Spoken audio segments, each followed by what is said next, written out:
पिछली कथा में हमने अध्याय 2 और 3 सुना। इस कथा में हम आपको चौथा अध्याय सुनाने जा रहे हैं।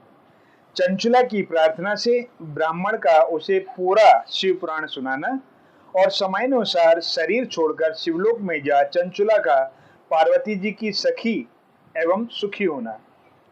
ब्राह्मण बोले, नारी, सौभाग्य की बात है कि भगवान शंकर की कृपा से शिव पुराण की इस वैराग्य युक्त कथा को सुनकर तुम्हें समय पर चेत हो गया, अर्थात ज्ञान हो गया। ब्राह्मण पत्नी, तुम डरो मत, भगवान शिव की शरण में जाओ। शिव की कृपा से सारा पाप तत्काल नष्ट हो जाता है। मैं तुमसे भगवान शिव की कीर्ति कथा से युक्त उस परम वास्तु का वर्णन करूंगा जिससे तुम्हें सदा सुख देने वाली उत्तम गति प्राप्त होगी। शिव की उत्तम कथा सुनने के लिए ही तुम्हारी बुद्धि इस तरह पश्चाताप से युक्त एवं शुद्ध हो गई है। साथ ही तुम्हारे मन में विषयों के प्रति वैराग्य हो गया है।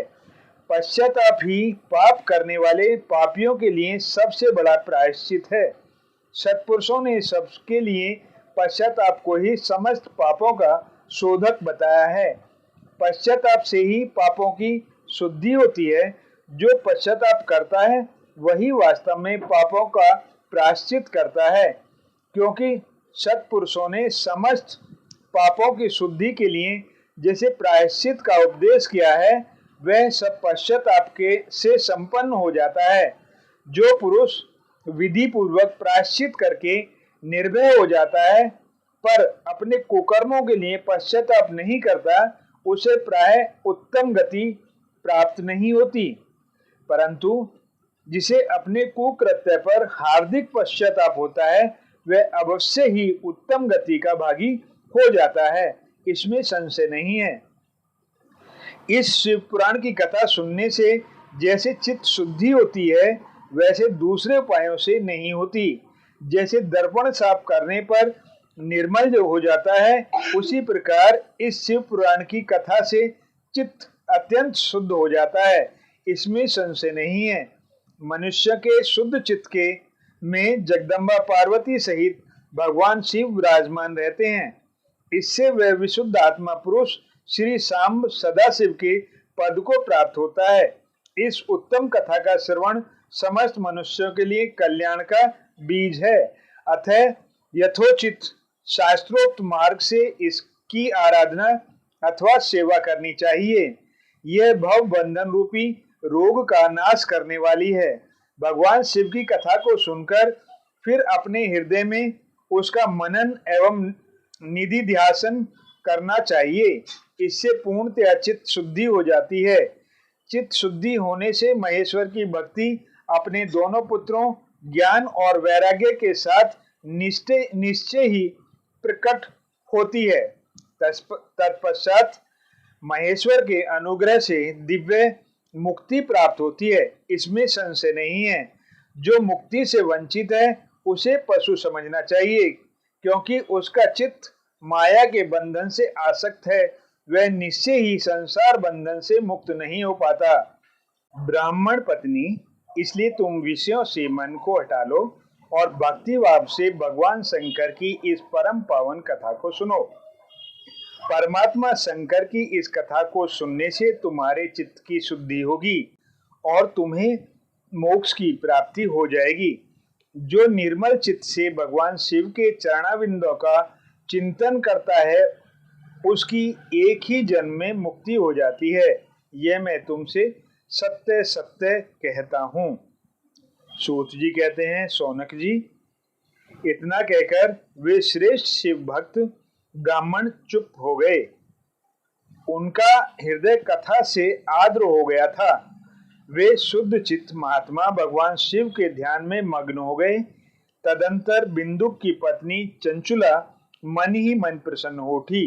ब्राह्मण का उक्त उपदेश सुनकर उसके नेत्रों से आनंद के आंसू छलक आए थे। वह ब्राह्मण पत्नी चंचुला हर्ष से भरे हृदय से उन श्रेष्ठ ब्राह्मणों के दोनों चरणों में गिर पड़ी और हाथ जोड़कर बोली, मैं कृतार्थ हो गई। तत्पश्चात उठकर वैराग्य युक्त उत्तम बुद्धि वाली वह स्त्री जो अपने पापों के कारण आतंकित थी, उन महान शिव भक्त ब्राह्मण के हाथ जोड़कर गदगद वाणी से बोली। चंचुला ने कहा, ब्राह्मण शिव भक्तों में श्रेष्ठ स्वामीन, आप धन्य हैं, परमार्थदर्शी हैं और सदा परोपकार में लगे रहते हैं, इसलिए श्रेष्ठ साधु पुरुषों में प्रशंसा के योग्य हैं। साधो, मैं नरक के द्वार से गिर रही हूं, आप मेरा उद्धार कीजिए।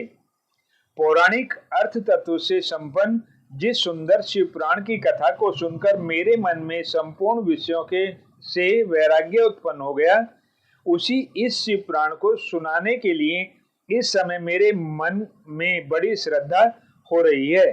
सूत जी कहते हैं, ऐसा कहकर हाथ जोड़ कर उनका अनुग्रह पाकर चंचुला उस शिव पुराण की कथा को सुनने की इच्छा मन में लिए उन ब्राह्मण देवता की सेवा में तत्पर हो वहीं रहने लगी। तदंतर शिव भक्तों में श्रेष्ठ और शुद्ध बुद्धि वाले उन ब्राह्मण देव ने उसी स्थान पर उस स्त्री को शिव पुराण की उत्तम कथा सुनाई। इस प्रकार उस गोकर्ण नामक महाक्षेत्र में उन्हीं क्षेत्र श्रेष्ठ ब्राह्मण से उसने शिव पुराण की वह परम कथा सुनी, जो भक्ति, ज्ञान और वैराग्य को बढ़ाने वाली तथा मुक्ति देने वाली है। उस परम उत्तम कथा को सुनकर वह ब्राह्मण पत्नी अत्यंत कृतार्थ हो गई। उसका चित्त शीघ्र ही शुद्ध हो गया। फिर भगवान शिव के अनुग्रह से उसके हृदय में शिव के सगुण रूप का चिंतन होने लगा। इस प्रकार उसने भगवान शिव में लगी रहने वाली उत्तम बुद्धि पाकर शिव के सच्चिदानंदमय स्वरूप का बारंबार चिंतन आरंभ किया। तत्पश्चात समय के पूरा होने पर भक्ति, ज्ञान और वैराग्य से युक्त हुई चंचुला ने अपने शरीर को बिना किसी कष्ट के त्याग दिया। इतने ही त्रिपुर शत्रु भगवान शिव का भेजा हुआ एक दिव्य विमान द्रुत अर्थात तीव्र गति से वहां पहुंचा, जो उनके अपने गणों से संयुक्त और भांति भांति के शोभा साधनों से संपन्न था। चंचुला उस विमान पर आरूढ़ हुई और भगवान शिव के श्रेष्ठ पार्षदों ने उसे तत्काल शिवपुरी में पहुंचा दिया। उसके सारे मल धुल गए थे, वह दिव्य रूप धारणी दिव्यांगना हो गई थी। उसके दिव्य अवयव उसकी शोभा बढ़ाते थे। मस्तक पर अर्धचंद्र का मुकुट धारण किए वह गौरांगी देवी शोभाशाली दिव्य आभूषणों से विभूषित थी। शिवपुरी में पहुंचकर उसने सनातन देवता त्रिनेत्रधारी महादेव जी की को देखा। सभी मुख्य मुख्य देवता उनकी सेवा में खड़े थे। गणेश, भृंगी, नंदी तथा वीरभद्रेश्वर आदि उनकी सेवा में उत्तम भक्ति भाव से उपस्थित थे। उनकी अंग कांति करोड़ों सूर्य के समान प्रकाशित हो रही थी। कंठ में नील चिन्ह शोभा पाता था। 5 मुख और प्रत्येक मुख में 3 नेत्र थे। मस्तक पर अर्धचंद्राकार मुकुट शोभा देता था। उन्होंने अपने वामांग भाग में गौरी देवी को बिठा रखा था, जो विद्युत पुंज के समान प्रकाशित थी। गौरीपति महादेव जी की कांति कपूर के समान गौर थी। उनका सारा शरीर श्वेत भस्म से भासित था। शरीर पर श्वेत वस्त्र शोभा पा रहे थे। इस प्रकार परम उज्जवल भगवान शंकर का दर्शन करके वह ब्राह्मण पत्नी चंचुला बहुत प्रसन्न हुई। अत्यंत प्रीति युक्त होकर उसने बड़ी उतावली के साथ भगवान को बारंबार प्रणाम किया। फिर हाथ जोड़कर वह बड़े प्रेम, आनंद और संतोष से युक्त हो विनीत भाव से खड़ी हो गई। उसके नेत्रों से आनंद अश्रुओं की अविरल धारा बहने लगी तथा संपूर्ण शरीर में रोमांच हो गया। उस समय भगवती पार्वती और भगवान शंकर ने उसे बड़ी करुणा के साथ अपने पास बुलाया और सौम्य दृष्टि से उसकी ओर देखा। पार्वती जी ने तो दिव्य रूप धारणी बिंदु प्रिया चंचुला को प्रेम पूर्वक अपनी सखी बना लिया। वह उस परमानंद घन ज्योति स्वरूप सनातन धाम में अविचल निवास पाकर दिव्य सौख्य से संपन्न हो अक्षय सुख का अनुभव करने लगी। इस प्रकार शिव पुराण का शिव माहात्म्य अंतर्गत 4था अध्याय संपूर्ण हुआ। श्री शिवाय नमस्तुभ्यम। हर हर महादेव।